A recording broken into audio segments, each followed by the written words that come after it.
चुनावी माहौल में योगी सरकार ने विश्व जनसंख्या दिवस पर नई जनसंख्या नीति जारी की, जिसके बाद विपक्ष हमलावर हो गया और चुनाव के पहले लोगों का ध्यान भटकाने की एक कोशिश बताया है।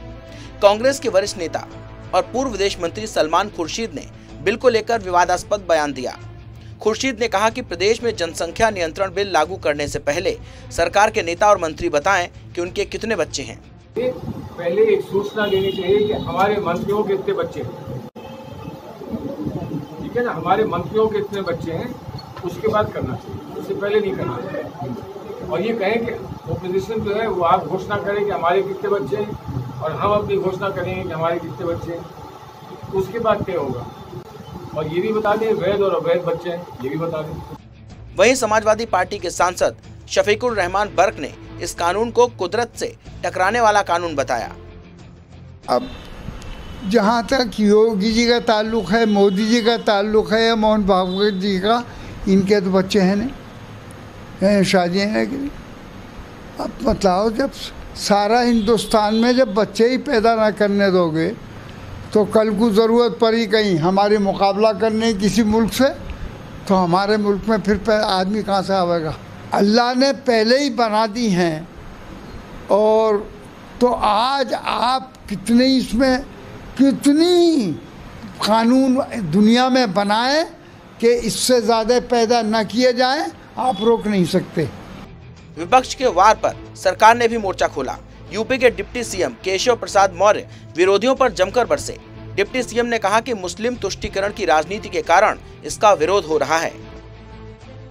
विपक्ष मुस्लिम तुष्टीकरण की राजनीति करने के लिए इस प्रकार के आरोप लगा रहा है, अन्यथा अंदर खाने से पक्ष तो चाहता ही है, विपक्ष भी चाहता है, और हम जो भी काम करते हैं वो देश और प्रदेश के हित में काम करते हैं।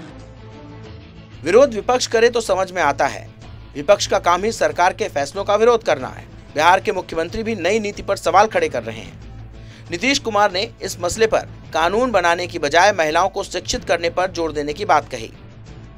जो राज्य जो करना चाहे अपना करे, लेकिन हमारा बहुत साफ साफ ओपिनियन, जनसंख्या नियंत्रण के लिए अगर आप सिर्फ कानून बना करके कोई उसका उपाय करेंगे, ये सभी ठीक से संभव नहीं है। आप जरा चाइना का पता कर लीजिए, 1 से 2 किया, अब 2 के बाद भी क्या हो रहा है, तो आप देख लीजिए स्थिति, कहीं भी किसी देश का हालचाल देख लीजिए। ये सबसे बड़ी चीज है कि जब महिलाएं पूरे तौर पर पढ़ी रहेंगी तो इतनी जागृति आती है, इतना कॉन्शसनेस होता है कि अपने आप प्रजनन दर घटेगा। लेकिन नीतीश सरकार में पंचायती राज मंत्री सम्राट चौधरी ने जनसंख्या नीति का समर्थन किया है। उनका कहना है कि जिनके 2 से अधिक बच्चे हैं उन्हें पंचायत चुनाव नहीं लड़ने दिया जाना चाहिए। आरोप प्रत्यारोप की राजनीति के बीच उत्तर प्रदेश के साथ साथ कई अन्य प्रदेशों में भी जनसंख्या नीति को लागू करने की मांग उठ रही है। बीजेपी विधायक रामेश्वर शर्मा ने मध्य प्रदेश के मुख्यमंत्री शिवराज सिंह चौहान को चिट्ठी लिखी है और प्रदेश के लिए जनसंख्या नियंत्रण कानून को बेहद जरूरी बताया है। राजनीतिक दलों के साथ साथ सामाजिक और धार्मिक दल भी नई जनसंख्या नीति पर एकमत नहीं है। विश्व हिंदू परिषद ने इस पर सवाल खड़ा किया है और कहा है कि एक बच्चे वाला नियम सरकार हटाए।